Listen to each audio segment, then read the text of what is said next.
Hey everyone, welcome to Recap Blitz. The movie opens with a chilling scene. Ida was alone in the washroom, washing her clothes. The sound of water splashing echoed softly, but then she felt an unsettling presence behind her. A shiver ran down her spine. Slowly, she turned around, and there it was, a horrifying figure. It looked like an old witch with white tangled hair and eyes glowing like red bulbs. Fear froze her in place, and she screamed. Her friends, hearing the scream, rushed to the washroom. When Ida opened the door, she stood there motionless, as if her soul had been ripped away. Her friends stared in terror, unable to understand what had happened. The story then flashes back 2 days earlier. Ida is sitting with her childhood friend, Maya, talking about everyday life. Maya is planning a hiking trip with her brother and cousins, and she excitedly invites Ida along. But Ida hesitates. She is worried her mother will not allow her to go. While talking, Ida runs her hand through her hair, and several strands get stuck between her fingers. She feels a pang of frustration, tears of annoyance welling up. Eventually, she throws the hair aside, trying to ignore the strange feeling that has been creeping over her. The next day, Maya comes to Ida's house to get her mother's permission. After some conversation, Ida's mother finally agrees, allowing her to join the trip. Ida walks with Maya to see her off, smiling, but then Maya notices something terrifying. Behind Ida, a dark shadow with glowing red eyes looms. Maya freezes, her heart pounding, and runs a few steps away. Ida, confused, looks around but sees nothing. Unbeknownst to her, a malevolent presence has already entered her life, quietly influencing her mind and body. The scene shifts to the hiking trip. By the time they reach the mountains, night has fallen. They decide to stay in a guest house. As soon as night descends, Ida starts feeling sharp pains in her stomach. She tells Maya about it, and Maya, worried, offers to go back home. But Ida refuses. She had fought hard for permission to come, and she was determined not to miss this experience. This was her moment, and she wouldn't let anything, not even a small discomfort, take it away. Maya senses her friend's determination and silently agrees. Later, Ida goes to the washroom to wash her clothes. Alone, she sees the horrifying figure again, the same old witch from the opening scene. Terror grips her, and she screams so loudly that her friends rush in immediately. When the door opens, they are met with a horrifying sight. Ida is standing still, her eyes vacant, her body as if lifeless. They catch her, shake her gently, and ask what happened. Shivering, Ida whispers about the creature she saw, tall, thin, with long white hair and eyes glowing like red bulbs. The guest house owner overhears and turns pale. She recounts a chilling tale.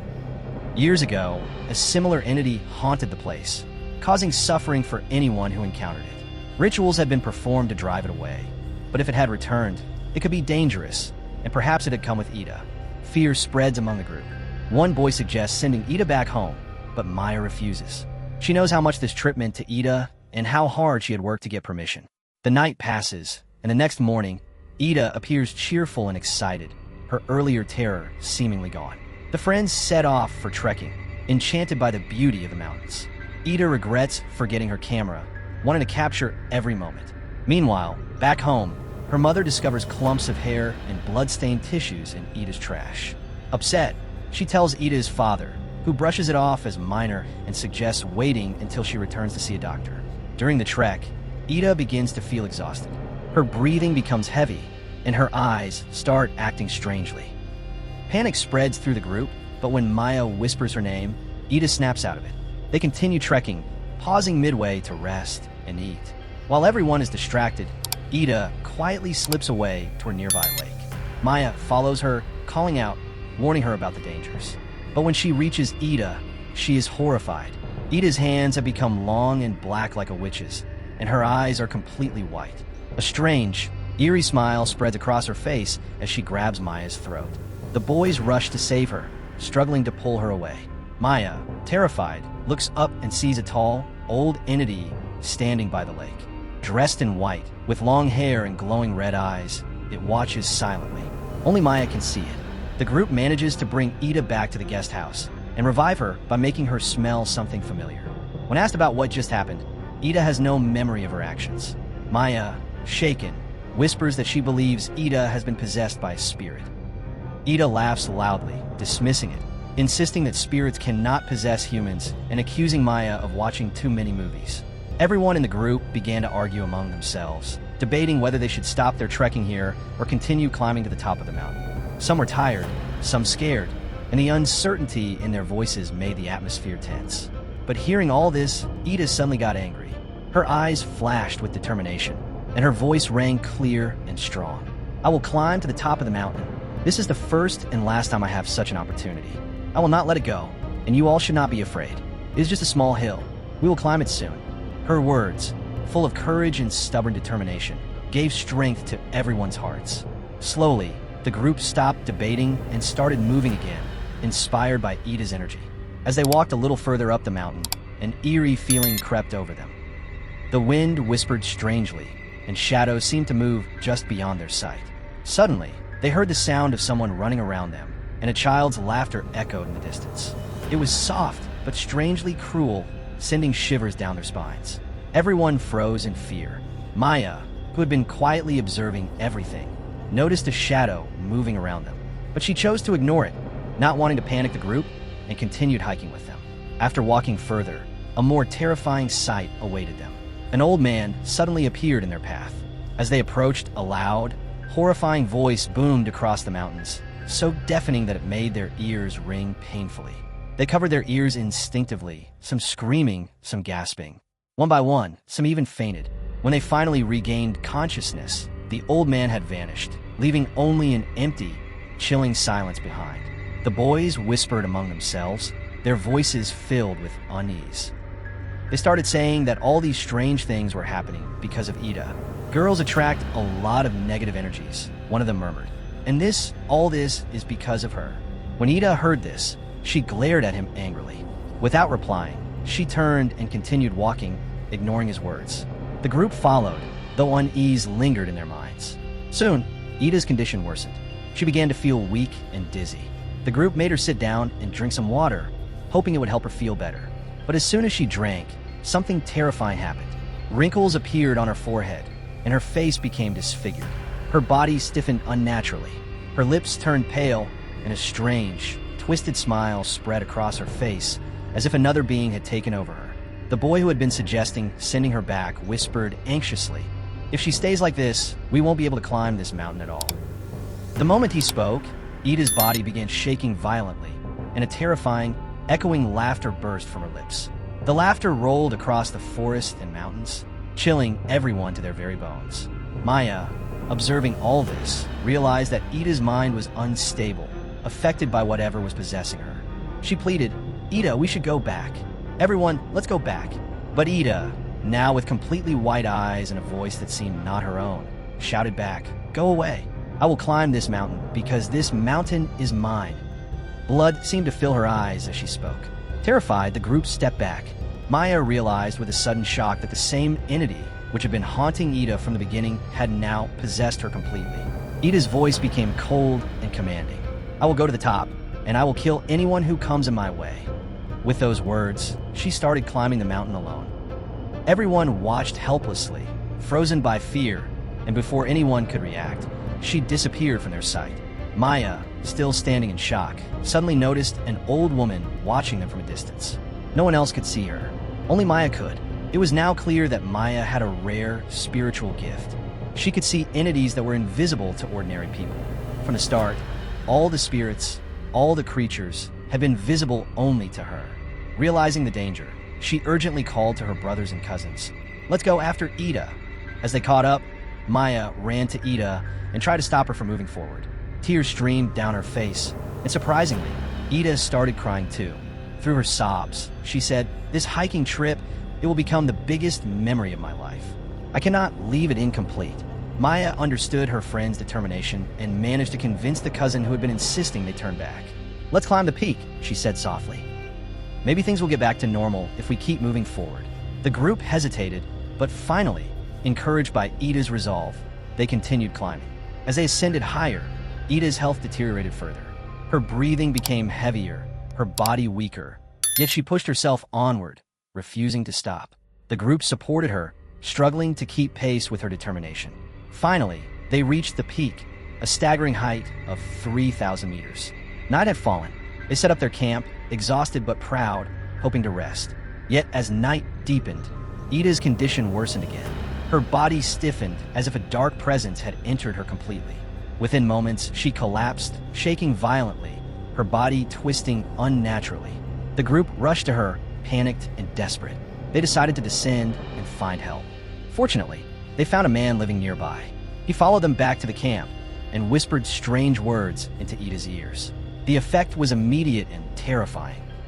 Her eyes turned black, her lips and veins took on a dark bluish color, and her limbs twisted as though her bones might break.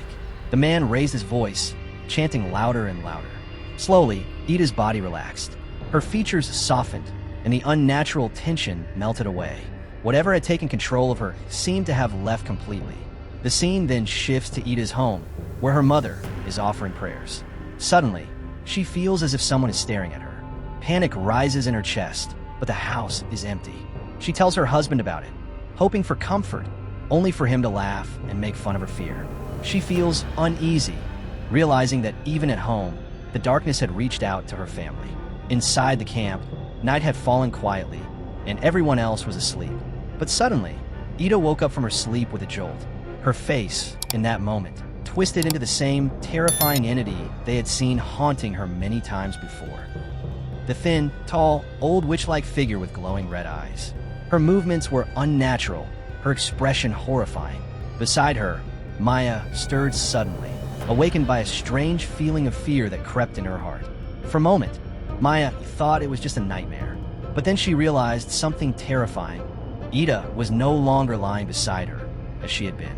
She was missing. Panic gripped Maya as she leapt from her bed, searching desperately for her friend.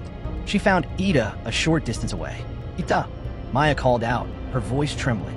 Ida turned slowly, and her face was no longer her own. It was the same entity Maya had just dreamed about. A cold shiver ran down Maya's spine as the horrifying realization struck her. Whatever had haunted her dreams was now happening in reality. Without thinking, Maya slapped Ida gently but firmly, trying to bring her back. As Ida regained consciousness, she blinked and followed Maya back to her camp, still dazed and weak. Morning came, pale and quiet. The group packed their bags and began preparing to leave the mountains. Maya noticed Ida was not among them. She searched frantically until she found her. Ida, looking lost in thought, whispered softly, "I don't feel like leaving this place. This mountain, it feels like home. I've never felt such peace before." She gazed for a long moment at a huge stone nearby, almost as if it held some secret message for her, murmuring something Maya could not fully understand. Respecting her friend's quiet moment, Maya said nothing, and they continued to the car. The return journey was calm, almost normal, and soon they reached their city. When Maya's brother and cousins dropped Ida at her house, she did not even greet her mother. She walked straight inside, which felt strange and unsettling to her mother. Night fell, and Ida's health began to worsen again. Her body shook violently, and she began to laugh, a mad, chilling laughter that filled the house with terror. Her mother, desperate, called a religious teacher from the mosque. The man recited prayers and holy verses, but nothing seemed to affect Ida. She remained in the grip of something dark and powerful. Finally, her parents decided to take her to the hospital, but the doctors could not diagnose her illness. They were helpless. The next day, Maya and her brother came to visit Ida at the hospital.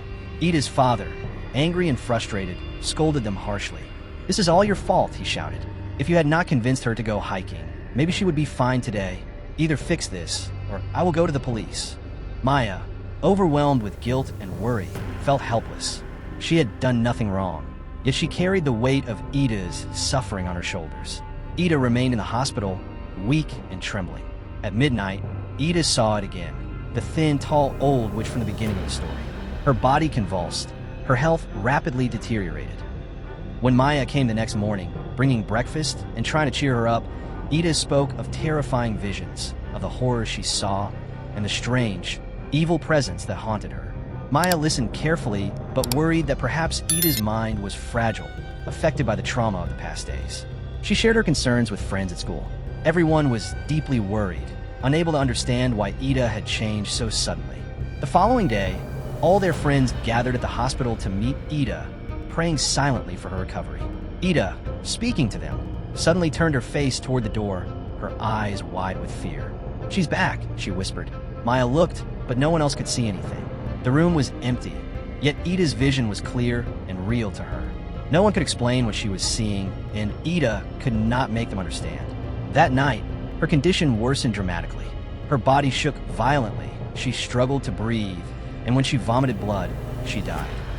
The news of Ida's sudden death spread like wildfire. Her family, friends, and neighbors were devastated. Just days ago, she had been fine, full of life and laughter, and now she was gone. Maya was shattered.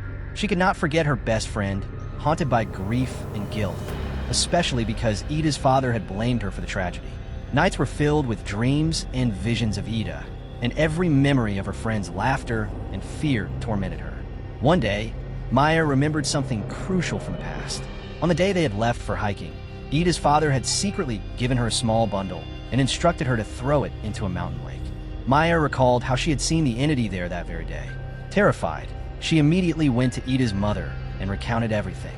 Ida's mother, shocked, confronted her husband. The truth came out. Ida's father had been secretly practicing black magic. His business was failing, and he feared someone had cursed him. He had consulted a tantric, who instructed him to perform rituals for revenge using a special doll, which he had then sent far away by having Ida dispose of it. He never realized that the dark magic would backfire and harm his own daughter. From that day, Ida's health had been slowly deteriorating, her hair falling out, her mouth and nose bleeding, her body weakening, trapped by the unintended consequences of the curse. Ida's mother wept bitterly. "I never expected this from you. You've killed our daughter," she cried. Ida's father, weeping in guilt, said, "It was never my intention. I only wanted to protect the family. How was I to know it would reach her?" The truth was unbearable, but it explained everything. Their beloved Ida had been the victim of a dark spell, a tragic accident born of fear and revenge. In the months that followed, life slowly returned to normal, but the grief remained. The group of 6 friends, still bonded by memory and sorrow, returned to the mountains for a hiking trip in Ida's memory. Maya, leading the group, suddenly felt a familiar presence. At a certain point, she glimpsed Ida's shadow. A wave of emotion swept over her. Sadness, longing, and a sense of connection beyond the physical world. Maya spoke to the shadow softly, as if speaking to her lost friend. She had not forgotten Ida, not for a single day. The mountains held their memories, their laughter, and their sorrow. And the movie ends there, leaving a haunting, bittersweet memory of Ida, friendship, and the darkness that had touched their lives. Join next time for another story that makes you think and feel. Until then, stay curious and stay safe.